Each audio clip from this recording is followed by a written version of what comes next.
Mä oon Hanna. Mä oon äiti ja opettaja, kuvataiteen harrastaja. Nykyään ehkä voisi sanoa sellainen varovasti, että aloitteleva kuvittaja ja graafikko. Mä oon tehnyt tähän asti sen työuran kasvatusalalla. Mä oon ollut monta vuotta peruskoulussa luokanopeena ja sitten sitä ennen yliopistolla tutkimus- ja hanketöissä. Mä hain tähän visuaalisen viestinnän koulutukseen sellaisessa tilanteessa, että mulla oli pieni vauva, mä olin kotona vanhempainvapaalla ja halusin jatkaa vielä vanhempainvapaalla oloa. Ja samaan aikaan mulla oli kuitenkin semmoinen olo, että nyt voisi olla hyvä sauma kehittää omaa osaamista. Ja siihen tämä koulutus, tämmöinen monimuotokoulutus, oli tosi hyvä juttu.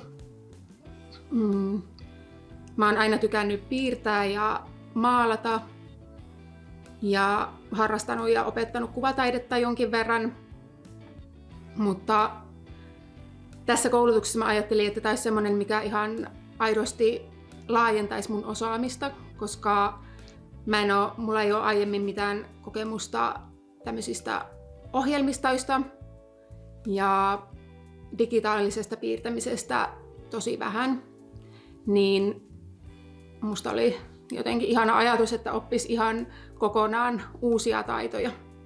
Mua kiinnostaa semmoinen tiedon esittäminen niin, että se on helposti ymmärrettävää ja saavutettavaa ja se herättäisi sellaisia positiivisia fiiliksiä oppiessa. Sellainen mä ajattelen, että tästä koulutuksesta on hyötyä ihan mun opettajan työssä. Näissä opinnoissa meillä on kerran kuukaudessa lähiviikonloppu, jolloin me opiskellaan intensiivisesti tuolla opistolla perjantaista sunnuntaihin. Se opiskelu painottuu ohjelmistojen opetteluun. Ja sitten sen lisäksi meillä on 3 kertaa kuukaudessa etäopetusilta. Ja sitten muuten niitä tehtäviä voi tehdä joustavasti omien aikataulujen mukaan. Myös silloin on mahdollista saada ohjausta ja palautetta ja apua. Meidän ihana Ope Minna on koko ajan puhelimen päällä tavoitettavissa, niin jos tulee joku kiperä pulma, niin myös silloin itsenäisen työskentelyaikaan saa apua.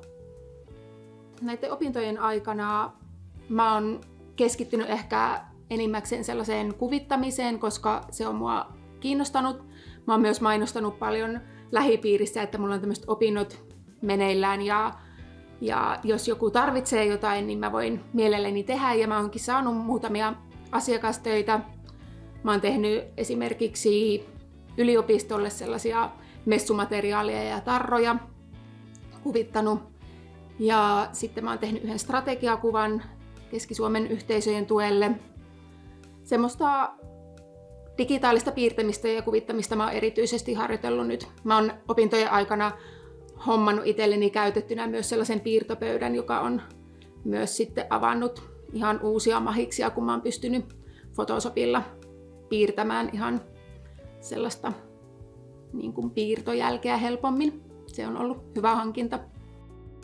Opintojen ajaksi me ollaan saatu koulun puolesta käyttöön Adoben ohjelmistot. Ne on vapaasti käytössä koko vuoden. Toki me käytetään niitä siellä koululla ja koululla on laitteet, mitä käytetään, mutta sitten kotona tarvii vaan toimivan tietokoneen ja ohjelmistot tulee koulun puolesta.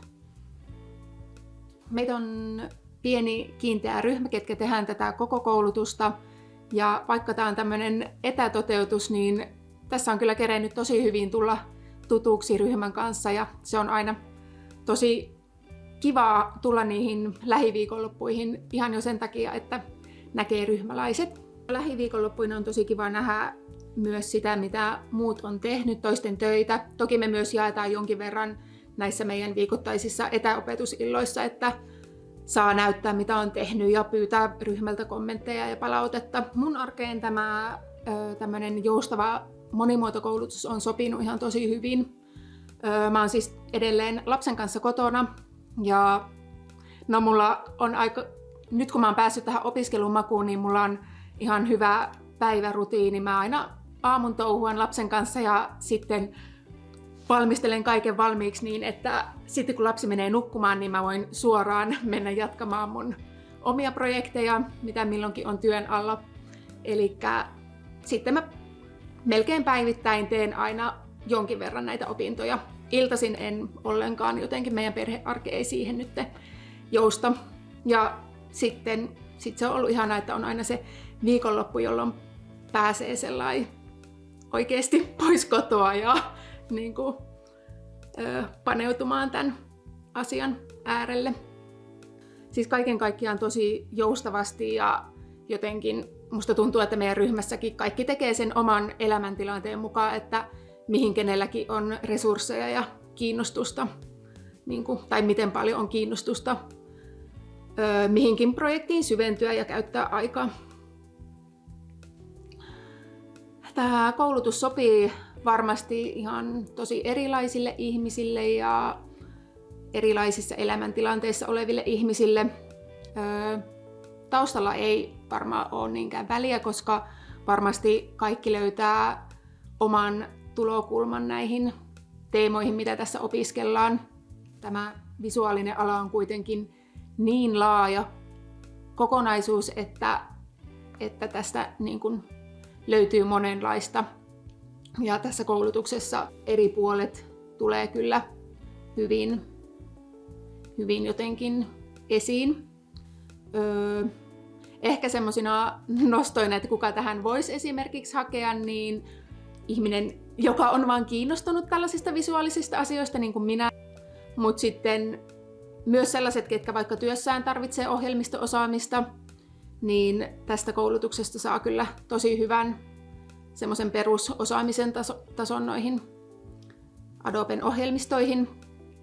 Ja sitten toki sellaiset, jotka on hakeutumassa johonkin koulutukseen, visuaalisen alan koulutukseen, joko ammattikorkeeseen, yliopistoon tai toiselle asteelle, niin tämä toimii ihan tosi hyvin sellaisena preppaavana koulutuksena. No, mulla on toiveena, että tämä osaaminen, mitä mä oon tässä vuoden aikana saanut, niin jotenkin avaisi mulle ehkä jotain uusia työmahdollisuuksia myöskin. Tulenko mä hyödyntämään tätä osaamista opettajan työssä tai vaikka niin, että tekisi opettajan töitä ja sitten sivutoimisesti yrittäjänä vaikka jotain kuvitustöitä tilaustyönä, niin saa nähdä mihin suuntaan tämä mua vie, mutta ainakin mä koen, että mä oon saanut tosi paljon sellaista osaamista ja taitoja, joille toivottavasti löytyy myös jatkossa käyttöä.